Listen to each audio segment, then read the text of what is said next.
It's a very good Monday. Dahil ho itong araw na ito, meron ho tayong... But before we started, I would like to greet also our magigiting po ng mga kawani ng DFP, yung muna ng SO4, Renato Roque. Good morning po. Maraming salamat po. Kay dati pong Kapitan, Kapitan Onyama. Salamat po. Sa ating pong masisipag na isang kakilala, kaibigan, na matagal ko na ho siyang kakilala. First time ko umupo, doon ko siya nung from then on, naging magkaibigan po kami.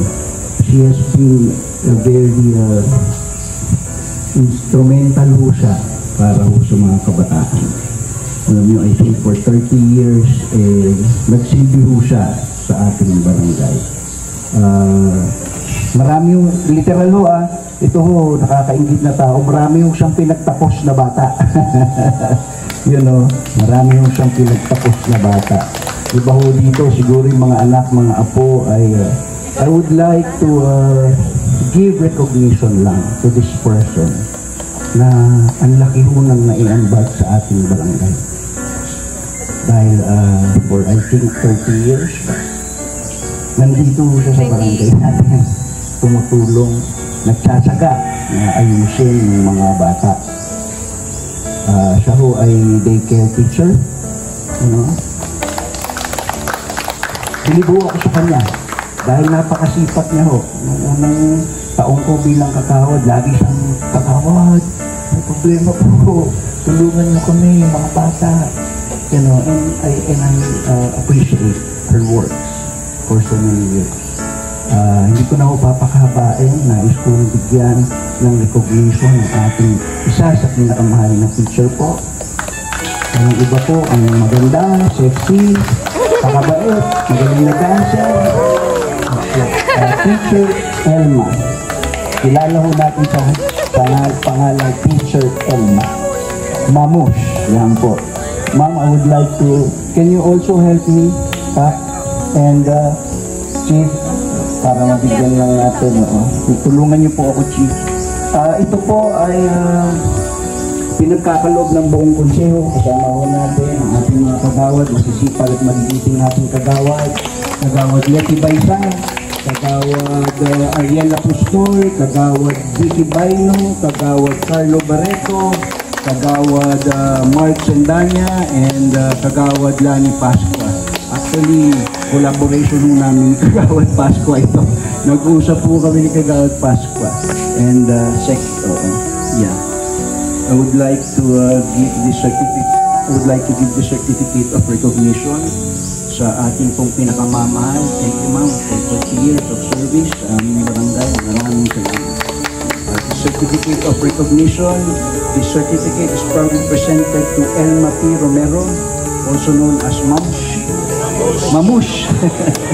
Elma P. Romero, in recognition of her dedicated service, unwavering commitment, and heartfelt contribution to the growth and development of young minds as a daycare teacher. With gratitude and admiration, we honor your retirement. After years of nurturing, teaching, and inspiring the children of our community, your patience, kindness, and love have touched countless lives, and your legacy will forever remain in the hearts of those you have guided. Given this 5th of May, 2025 at Barangay Hall, Quezon City, signed Arnel Agtuon, Pulong Barangay. Thank you for all the years. Konting message lang po sa inyong mga... Actually, anak, asan ba yung target ko? Kasi naikineryosa po ako, kapitan ko na ako. Nandito na ako. Kapitan. So, yung message ko po is from my heart. Good morning to each and everyone, especially sa barangay Cup natin, ang aking Cesar Montano, Arnel Agtuon, ang aking kababata, si Juan Llamas, our former barangay Kapitan. Thank you so much po sa... Actually, this is my wish. This is my wish. I'm serving the community for the Sixtaker for 20 years. I started 2005 until now. So it's an honor for me giving this momentous award. I'm so blessed because minahal ko po. I love the community of Baguio City. Kasi lumaki po ako dito. Presidente po ako ng 26 Road 7. And I want to share this award to all of you, to all the barangay staff, kagawad, to all my daycare parents, from the past to the present. You know how much I love you. You know how much I care for our community. Thank you very much. Thank you. Thank you very much. Muli ho, pasalamatan natin si Ma'am.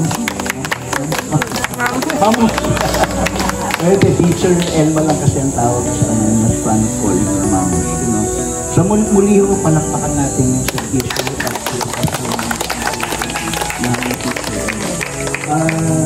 sa muli, thank you sa lahat po ng staff.